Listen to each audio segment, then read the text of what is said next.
దీని వెనుక ఉన్న అద్భుతమైన ఇంజనీరింగ్ రియాలిటీ ఏంటో తెలుసా? ఇక్కడ శివుడి జటాజూటం అనేది దట్టమైన అడవులు, లోయలు, చిన్న చిన్న కాలువలకు ప్రతీక.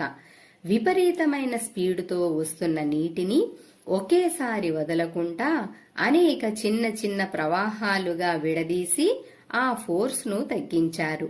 దీన్నే మనం ఇంజనీరింగ్ భాషలో థ్రాట్లింగ్ అంటాం. ఈ ప్రాసెస్ ను స్టెప్ బై స్టెప్ గమనిస్తే వాళ్లు ముందు ఆ నీటి మొదటి ప్రవాహ వేగాన్ని కంట్రోల్ చేశారు.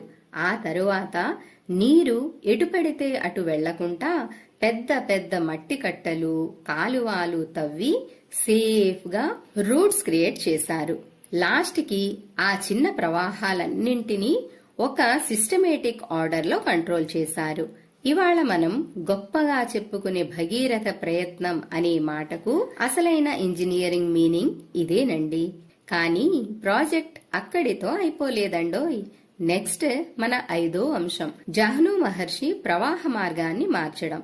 గంగ అలా నెమ్మదిగా మైదాన ప్రాంతాలకు చేరుకుంటున్న టైంలో సడన్ గా ఆ నీళ్లు జహ్ను అనే మహర్షి ఆశ్రమానికి ముంచెత్తాయి. అప్పుడు ఆయనకు కోపం వచ్చి ఆ నదిని మొత్తంగా ఒకే గుటకలో మింగేశారని పురాణాలు చెబుతున్నాయి.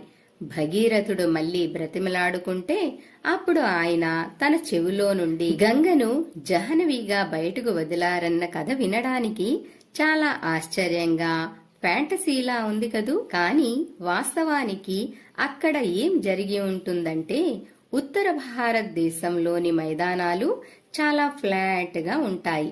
నది అక్కడకు వచ్చేసరికి నీరు పాయలుగా విడిపోయి భూమిలోనికి ఇంకిపోయి ఉండొచ్చు, లేదా చిత్తడి నేలల్లో కలిసిపోయి అదృశ్యమైపోయి ఉండొచ్చు. దాన్నే ముని నీటిని మింగేయడంతో పోల్చారు.